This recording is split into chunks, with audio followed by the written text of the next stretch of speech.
সৃষ্টির শুরু থেকে মানুষ শিল্পের সঙ্গে পরিচিত হলেও বিপ্লব আকারে প্রকাশ ঘটে আধুনিক যুগে এসে।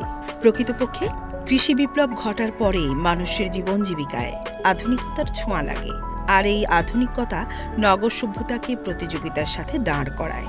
অর্থনৈতিক কর্মকাণ্ডে বিস্ময়কর পরিবর্তন ঘটে।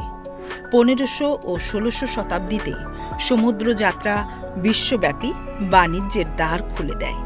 এরপর বাষ্পীয় ইঞ্জিন আবিষ্কার, কয়লার খনি আবিষ্কার এবং ইস্পাতের ব্যাপক ব্যবহারের ফলে অনেক শিল্প শহর আর কারখানা গড়ে ওঠে।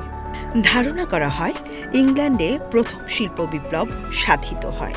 শিল্পে আধুনিকতার ছোঁয়া আসে 1750 থেকে 1850 খ্রিস্টাব্দে। যদিও অদ্যাবধি নতুন নতুন আবিষ্কার শিল্পক্ষেত্রে অতি আধুনিকতার রূপদান করে চলেছে। একটি দেশের শিল্প বাণিজ্য প্রসারের জন্য 3টি জিনিস অপরিহার্য: কাঁচামাল, উন্নত পরিবহন ব্যবস্থা ও সুলভ শ্রমিক ব্যবস্থা। ঔপনিবেশিক শাসন ব্যবস্থার ফলে প্রচুর সম্ভাবনা থাকা সত্ত্বেও আমাদের ভূখণ্ডে শিল্পের বিকাশ ঘটেনি। পৃথিবীর ইতিহাসে 1971 সালে স্বাধীন রাষ্ট্র হিসেবে স্বীকৃতি লাভ করি আমরা, কিন্তু রাজনৈতিক হীনমন্যতার কাছে শিল্প বিপ্লব হার মেনেছে বারবার। সরকারের নির্দিষ্ট লক্ষ্যমাত্রা না থাকায় বিশ্বের দরবারে এ খাতকে মেলে ধরতে পারিনি আমরা। বর্তমান প্রধানমন্ত্রী শেখ হাসিনা ক্ষমতায় এসে বিশ্ববাসীর কাছে বাংলাদেশকে নতুন রূপে তুলে ধরেছেন। তাঁর সরকারের ভিশন 2021 শিল্প প্রসারে বিপ্লব আনবে। বিশ্ববাজারে বড় বড় রাষ্ট্রকে পেছনে ফেলে পোশাক শিল্প, চামড়া শিল্প, ঔষধ শিল্প অনেক ক্ষেত্রে জায়গা করে নেবে। এছাড়াও সম্ভাবনাময় খাত রয়েছে প্লাস্টিক, জ্ঞানভিত্তিক, আইসিটি ও প্যাকেজিং। প্যাকেজিং বা মোড়কজাতকরণ বলতে বোঝায় পরিবহন, সংরক্ষণ, বিতরণ ও ব্যবহারের সমন্বিত ব্যবস্থা। প্রকৃতপক্ষে কোনো দ্রব্যকে শিল্পের সঙ্গে বিজ্ঞানসম্মত ব্যবহারই প্যাকেজিং। এখানে শিল্প বলতে সুন্দরভাবে উপস্থাপন বা নান্দনিকতাকে বোঝায়। ভোক্তাকে আকৃষ্ট করতে দ্রব্যের মোড়ক বা প্যাকেটকে আকর্ষণীয় করে তোলাই প্যাকেজিং শিল্পের প্রসার। অর্থনীতির চক্রে মানুষকে যন্ত্রের সঙ্গে প্রতিযোগিতা করতে হচ্ছে, ফলে মানুষ এখন হয়েছে স্বাস্থ্য সচেতন, যার কারণে শুধুমাত্র ঔষধ শিল্পের প্যাকেজিং ব্যবস্থা দৈনন্দিন খাদ্য তালিকাকেও সমৃদ্ধ করছে। মশলা, চিপস, রুটি, এমনকি মাছ, মাংস পর্যন্ত প্যাকেট করে বিক্রি হচ্ছে। ফলে বেকারি থেকে শুরু করে গার্মেন্টস ও মেশিনারি শিল্পে প্যাকেজিং মেশিন অপরিহার্য হয়ে পড়েছে। প্যাকেজিং করার উদ্দেশ্য হচ্ছে কোনো পণ্যের গুণগত মান ও পণ্যের নিরাপত্তা নিশ্চিত করা এবং পণ্যের সৌন্দর্য বৃদ্ধি করা। প্যাকেজিং শিল্পের বিপ্লব সারা বিশ্বে অনেক আগে থেকেই হয়েছে, তবে আমাদের দেশে এই শিল্পের বিকাশ 15 থেকে 20 বছর যাবৎ হয়েছে। তো এই শিল্পটা হচ্ছে একটা সম্ভাবনাময়ী শিল্প এবং আশা করি আমাদের দেশের সরকার সঠিক পরিকল্পনার মাধ্যমে এই শিল্পকে এগিয়ে নিয়ে যাবে। কয়েক শত কোম্পানি এই শিল্পের সাথে জড়িত। আমার জানা মতে 10 থেকে 15টা কোম্পানি তারা দেশেই এই মেশিনগুলো তৈরি করছে। এই মেশিনগুলো তৈরি করার ক্ষেত্রে কিছু প্রতিবন্ধকতা হচ্ছে, স্পেয়ার পার্টস বা কাঁচামালগুলো আমাদের এখানে তৈরি হয় না। যেমন motor, driver, inverter, PLC, HMI এগুলো আমাদের চায়নার থেকে বা অন্য অন্য দেশ থেকে আমদানি করে আনতে হয়।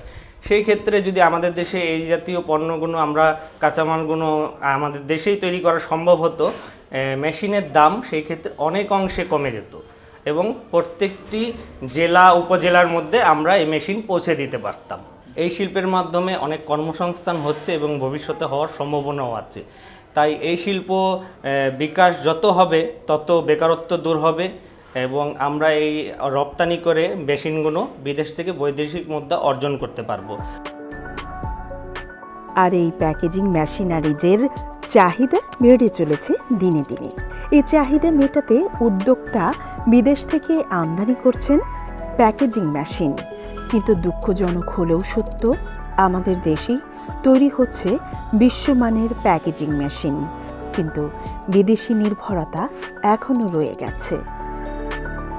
আমাদের মাননীয় প্রধানমন্ত্রীর যে স্বপ্ন ডিজিটাল বাংলাদেশ গড়ার, তো আমরা আসলে আমাদের পক্ষ থেকে, আমাদের এই সেক্টর থেকে আমরাও চেষ্টা চালিয়ে যাচ্ছি যেন এই স্বপ্ন আমরা সবাই মিলে পূরণ করতে পারি। আমরা আলহামদুলিল্লাহ এখন পর্যন্ত বাংলাদেশে যতগুলো মেশিন দিয়েছি আমরা, ইনশাআল্লাহ আমরা চায়না, তাইওয়ান, জাপান, একেবারে ওদের মতো না হলেও 100% না হলে ইনশাআল্লাহ আমরা তাল মিলিয়ে মোটামুটি একই রকম করার চেষ্টা চালিয়ে যাচ্ছি এবং অনেকাংশেই সফলতা আমরা অর্জন করেছি। ইনশাআল্লাহ আশা করছি আমাদের দেশে যদি শিল্প মন্ত্রণালয়ের মাধ্যমে আমাদের সরকার যদি আমাদের এই ক্ষেত্রকে যদি একটু সুনজরে দেখেন, আর আমাদের এই স্পেয়ার পার্ট আমদানির ক্ষেত্রে যে সমস্ত আমাদেরকে দিতে হয়, ট্যাক্স দিতে হয়, এআইটি, ভ্যাট, এই সমস্ত প্রভৃতি দিতে হয়, যদি এই জিনিসটাকে যদি শিথিল করা যায়, কমায় দেওয়া যায়, আমার মনে হয় আমার মতো আরও অনেক উদ্যোক্তা যারা মেশিনারিজ প্রস্তুত করতে সক্ষম তারা এই লাইনে চলে আসবেন। আর যখনই আমরা প্রযুক্তিতে উন্নত হয়ে যাব ইনশাআল্লাহ আমাদের দেশ অনেক উন্নত হয়ে যাবে। আসলে মেশিনের যে ব্যবসা, এটা কিন্তু সার্ভিস ওরিয়েন্টেড বিজনেস। এখানে আপনি মেশিন বিক্রি করার পর আপনাকে অবশ্যই তার সার্ভিসের দিকে খেয়াল রাখতে হবে, আপনার মেশিন ঠিকভাবে চলছে কি না। কারণ এই মেশিনের উপরে কিন্তু আমাদের দেশের অনেক মানুষের অর্থসংস্থানের একটা ব্যাপার জড়িত আছে। মেশিন বন্ধ, ওয়ার্কারের বেতনও বন্ধ হয়ে যেতে পারে। ওয়ার্কারের বেতন যদি বন্ধ হয়ে যায়, সে অর্থ সংকটে পড়বে। সে যদি অর্থ সংকটে পড়ে, আমাদের দেশটাই কিন্তু আসলে জিডিপিতে পিছিয়ে যাবে। আজকে যে আমরা দেশে অনেক উন্নতি লাভ করেছি বিভিন্ন ক্ষেত্রের মাধ্যমে, যার মধ্যে আমরাও একটা ক্ষেত্র নিয়ে অংশগ্রহণকারী। কাজেই আমি চাই যেন আমাদের মাননীয় প্রধানমন্ত্রী কিংবা আমাদের অর্থ মন্ত্রণালয় কিংবা আমাদের শিল্প মন্ত্রণালয়, কোনো একটা মন্ত্রণালয় থেকে যদি আমাদের দিকে সুদৃষ্টি দেওয়া হয় এবং আমাদের এই আমদানি করতে যে সমস্ত জিনিস আমাদের দেশে এখনও সম্ভব নয় উৎপাদন করা, আমরা তো অবশ্যই বাইরের থেকে এনে মেশিন সংযোজন করতে হবে। যেমন এই যে পিএলসির কথা বলেছি, HMI বা এ ধরনের অনেক ইলেকট্রনিক্স ডিভাইস আছে যেগুলি আমাদেরকে দেশের বাইরে থেকে আমদানি করে নিয়ে আসতে হয়। সেগুলির উপরে যদি শুল্কের হার কমিয়ে দেওয়া যায় কিংবা একটা ফ্ল্যাট একটা রেট যদি করে দেওয়া যায় বা অনেক ক্ষেত্রে কিছু ছাড় দিয়ে দেওয়া যায়, তাহলে আমরা আরও অনেক বেশি স্পেয়ার পার্টস নিয়ে আসব এবং অনেক বেশি মেশিন উৎপাদন করতে পারব। করোনা ভাইরাস বিশ্ববাসীকে থমকে দিয়েছে। এমন কোনো রাষ্ট্র নেই যে এই মহামারীতে ক্ষতিগ্রস্ত হয়নি। দেশনেত্রী মাননীয় প্রধানমন্ত্রী শেখ হাসিনার বলিষ্ঠ নেতৃত্বে করোনার মতো বৈশ্বিক প্রভাবেও এদেশের অর্থনীতির চাকা সচল রয়েছে। তিনি নির্দেশ দিয়েছেন, এ অবস্থাকে জয় করে আমাদের সামনে এগিয়ে যেতে হবে। মাননীয় প্রধানমন্ত্রীর অনুপ্রেরণায় দক্ষিণ এশিয়ার মধ্যে বাংলাদেশ জিডিপিতে তৃতীয় অবস্থানে রয়েছে এবং শ্রমজীবী মানুষ স্বাস্থ্যবিধি মেনে অর্থনীতির চাকাকে সচল রেখেছে।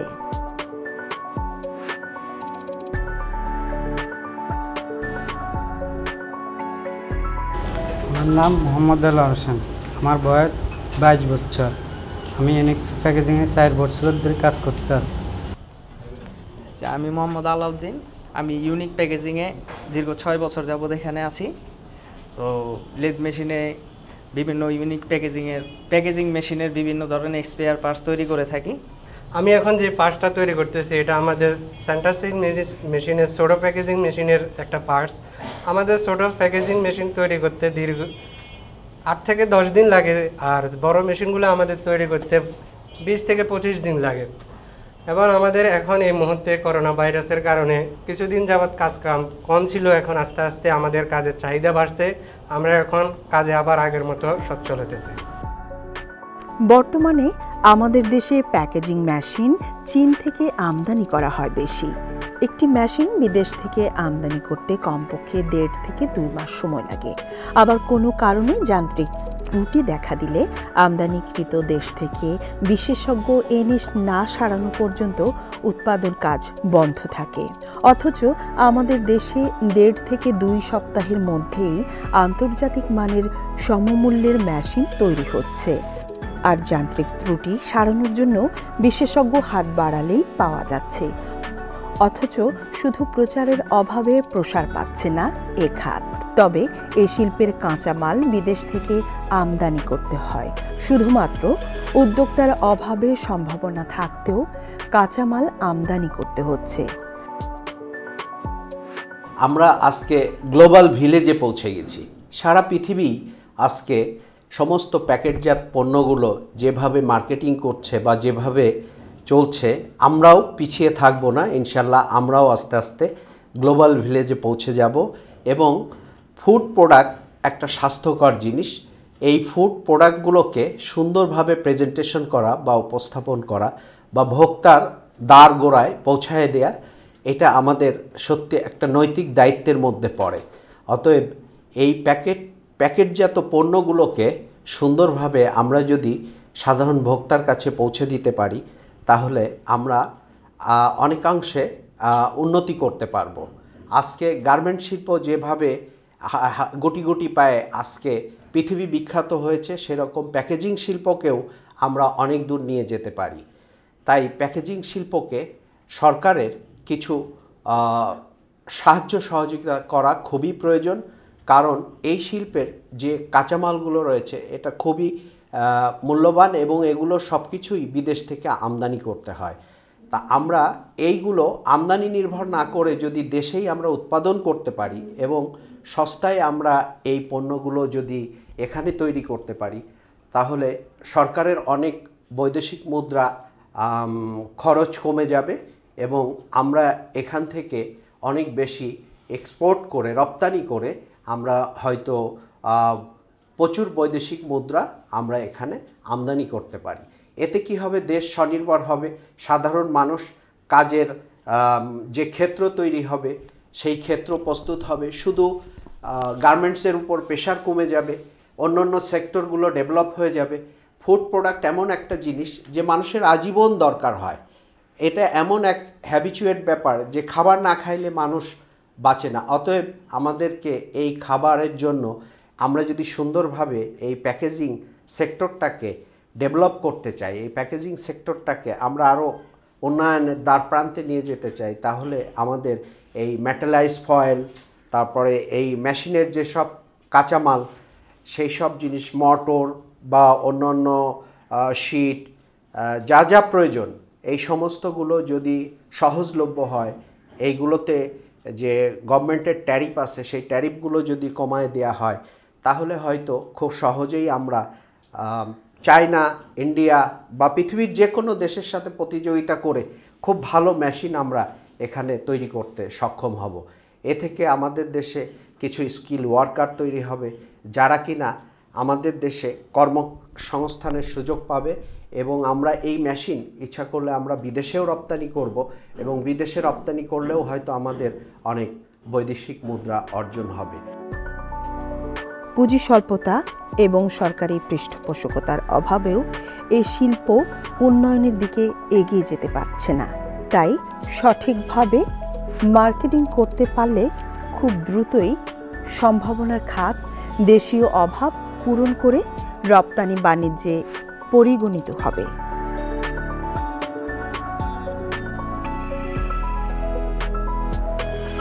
এই যে আমার সাথে এই মেশিনটা দেখছেন, এটা হচ্ছে liquid feeling and capping machine. এটা আমাদের দেশে ইউনিক প্যাকেজিং মেশিনারিজ কোম্পানি তৈরি করেছেন। এই ধরনের আরও অনেক ধরনের মেশিন আমরা তৈরি করে থাকি। এই মেশিনের দ্বারা অনেক কর্মসংস্থান সৃষ্টি হয়। যখন একটা মেশিন প্রতিষ্ঠানে যায়, ফ্যাক্টরিতে যায়, ফ্যাক্টরিতে এটার সাথে আরও 10-20 জন জড়িত হয়, তার সাথে আরও 10-12 জন জড়িত হতে হয় বিভিন্ন সেকশনে। তো এইভাবে আমাদের মেশিন আমরা দেশে তৈরি করি এবং কর্মসংস্থানের সম্ভাবনা অনেক অনেক বেশি তৈরি হয়। আমাদের মার্কেটিং সেকশনে আমাদের কোম্পানি দ্বারা দুটো ওয়ে ফলো করি। একটা হচ্ছে ট্রেডিশনাল ওয়ে, আর একটা হচ্ছে বর্তমান যুগের ধারায় অনলাইনে। ট্রেডিশনাল ওয়েটা হচ্ছে স্পন্সর ব্যানার। স্পন্সর ব্যানারটা হচ্ছে বিভিন্ন জায়গায় লোক সমাগমের মাধ্যমে যেখানে কোনো অনুষ্ঠান হয় সেখানে আমাদের স্পন্সর করি ব্যানারটা, তার মাধ্যমে আমাদের মার্কেটিংটা করে থাকি।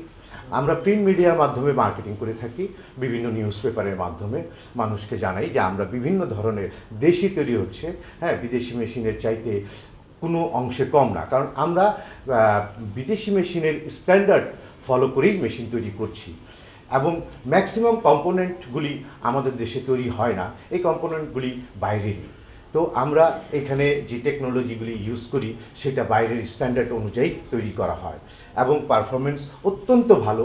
এবং বাইরের যদি এই মেশিনটা থাকতো তাহলে এটাতে যদি কোনো ট্রাবল হতো তাহলে আপনাকে অপেক্ষা করতে হতো বাইরের ইঞ্জিনিয়ার এসে এটা ঠিক করতে, তাহলে প্রোডাকশন বন্ধ মানে কোম্পানির খুব লস। আর আমরা যেহেতু তৈরি করি এটা সম্পূর্ণ টেকনোলজি আমাদের হাতে, আমরা এটা দ্রুত সমাধান করে দিতে পারি যে কোনো সমস্যা আমাদের মেশিনের।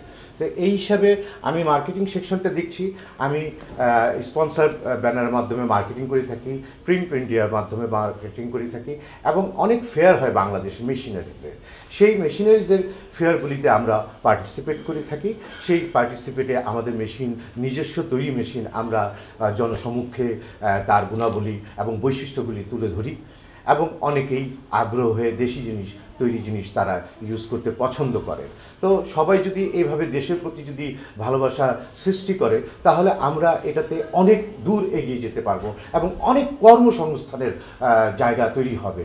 আর অনলাইনের মাধ্যমে আমরা বর্তমান যুগের যে বিজনেসটা, ফেসবুক আছে, ওয়েবসাইট আছে, ওয়েবসাইটে যদি যান তাহলে আমাদের ক্যাটালগ পাবেন এবং আমরা ডোর টু ডোর কোম্পানিতেও যায় মার্কেটিং করি।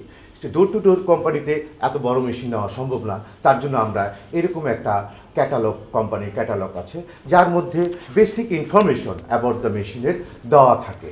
তো আমরা সেগুলি এক্সপ্লেন করি এবং তাদেরকে বোঝাবার চেষ্টা করি যে এই মেশিনের সুবিধাগুলি এবং বৈশিষ্ট্যগুলি কী। আর আমাদের মেশিন সবচেয়ে বড় কথা হচ্ছে ফ্রেন্ডলি ইউজ, কারণ আমাদের দেশের লেবার শ্রেণীর যোগ্যতা আমরা জানি, তার জন্য আমরা সেভাবে মেশিনের প্রোগ্রাম করে থাকি। আমি বিশেষভাবে ধন্যবাদ জানাই আমাদের মাননীয় প্রধানমন্ত্রী শেখ হাসিনাকে, ওনার সুযোগ্য পুত্র সজীব ওয়াজেদ জয়, উনি হচ্ছেন তথ্য উপদেষ্টা, ওনার দ্বারা আজকে এই অনলাইনের বিজনেস সারা বিশ্বে বাংলাদেশের সুনাম অর্জন করেছে। জনশক্তিকে কাজে লাগিয়ে এ দেশকে সঠিকভাবে গড়ে তোলার জন্য শিল্প খাতে বিপ্লব অনিবার্য। দেশীয় শিল্পের বিকাশ ঘটিয়ে বঙ্গবন্ধুর সোনার বাংলা গড়ে তুলতে হবে। এজন্য বিদেশি নয়, দেশীয় পণ্য ব্যবহার করতে হবে এবং আন্তর্জাতিক পরিমণ্ডলে নিজেদের অবস্থান শক্ত করতে হবে। তাই আসুন আমরা সবাই মিলে নিজ নিজ অবস্থান থেকে শিল্প বিপ্লবে অংশ নিয়ে মাননীয় প্রধানমন্ত্রীর ভিশন 2041 পূরণে এগিয়ে যাই।